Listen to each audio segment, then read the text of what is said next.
It's Friday, May the 22nd, 2026, and this is Denison Forum's Daily Article Podcast. Welcome. I'm narrator Chris Elkins, voicing today's daily article written by Senior Theology Editor Dr. Ryan Denison.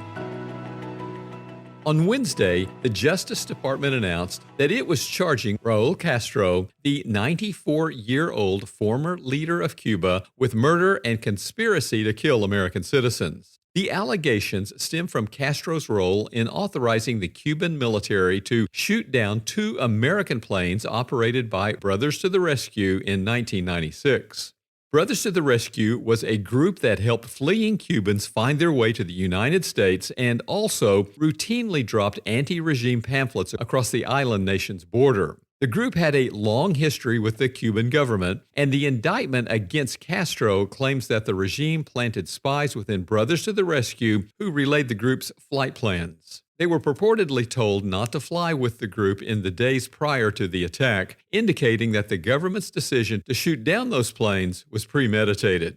The attack took place over international waters, though the Cuban government claimed the group had violated their airspace prior to the attack and destroyed two of the three aircraft that were being used in the mission. The third was able to return to Florida safely, and the organization's members have long fought to hold Castro and others accountable for what happened. Several lower-level figures were arrested, but Castro remained untouched because the Clinton administration was afraid of what would happen if they indicted such a high-profile world leader.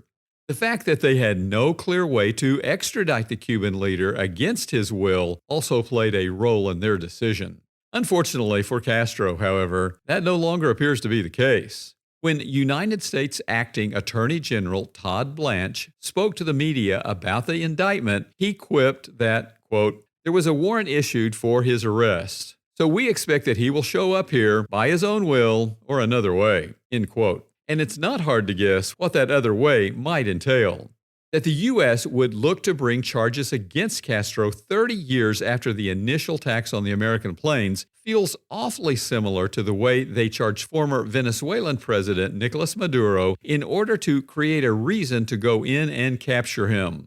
You likely remember how that turned out, and many see the Trump administration following a similar playbook with Castro. That said, there are a few key differentiators between what the U.S. was able to accomplish in Venezuela and what likely awaits them in Cuba. To begin with, there's no clear second-in-command to turn to should Castro be taken out of the picture. Despite being 94 and technically no longer holding office, he is still thought to lead the nation. While U.S. officials met with Castro's grandson last month, he doesn't seem to be a viable option to take over. Moreover, Maduro has put other leaders on heightened alert, so the same basic playbook is unlikely to work again. As a result, should American forces remove Castro from Cuba, there's a very real chance that no one better could be found to take his place. The war in Iran is currently in its third month, in no small part due to the fact that so much of Iran's leadership was wiped out in the conflicting opening days. It's unclear who, if anyone, has the power and authority to actually take charge. Would removing Castro create a similar situation? The possibility can't be ignored, but it's also not the most pressing reason to make a decision soon on the fate of Cuba. The situation in Cuba is deteriorating rapidly with little sign of improvement. As the dispatch outlines, Cuban blackouts routinely last for 23 hours. Trains from the east to the west of the island only run once every 2 weeks. If you don't work for the government, buying fuel is all but impossible. A carton of 30 eggs costs roughly 40% of a Cuban doctor's monthly salary, and 96,000 people are currently on the waiting list for surgery. As a result, protests have popped up across the country, but they have yet to amount to any real change. The State Department has reportedly offered $100 million in aid to the island, but insists on distributing it through reliable humanitarian organizations, such as churches, rather than through the government. Consequently, Cuban citizens have yet to see a penny's worth of that help. Should the situation persist, Cuba may begin to resemble Haiti, where a nominal form of government technically exists, but society is so broken that there's little the nation's leaders can do to help. Such an outcome could make the island even easier for foreign powers like China and Russia to use their efforts to spy on the United States. Closing Cuba to America's adversaries is a large part of why the Trump administration has become so focused on our neighbors to the south, and they need the country to recover for that to happen.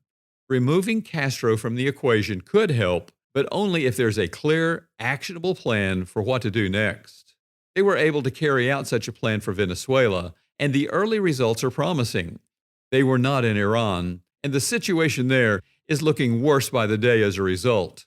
When the time comes for change in Cuba, where it falls along that spectrum will likely depend on how well the Trump administration has learned from its past mistakes. And that same basic principle is one worth applying to our own lives today. Solomon has a lot of memorable sayings in Proverbs, but one of the more vivid is his statement that, like a dog that returns to his vomit, is a fool who repeats his folly. Proverbs 26, verse 11. While most of us would prefer not to see ourselves in that analogy, you probably don't have to think very hard to come up with an example of when you were that fool. I know I don't. And I think part of the reason why is that we tend to want to move past our mistakes and follies before we learn from them. It's easy, in the moment, to recognize when something went wrong. Understanding why can be far more difficult. Yet, it's only when we've truly learned from our mistakes that we're equipped to avoid repeating them. So, where are you most tempted to repeat the sins of your past today? Is there a particular mistake that's proven difficult to avoid? All of us have those areas where we're especially vulnerable to temptation, but simply identifying them is not enough. Until you understand why you struggle with that particular sin, you'll be the fool who keeps coming back to it. Fortunately, we serve a God who can help us learn from it.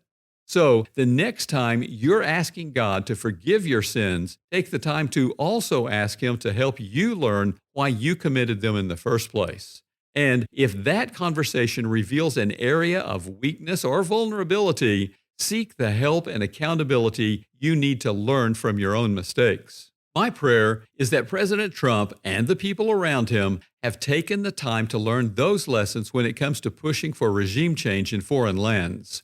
Even more than that, though, I pray that we will all heed the same warnings in our own lives. Let's start today. Thank you for listening to today's Daily Article podcast. If you would also like to read the daily article with its citations and references linked to their sources, find links in the episode notes to read today's article and to subscribe to the Daily Article email newsletter.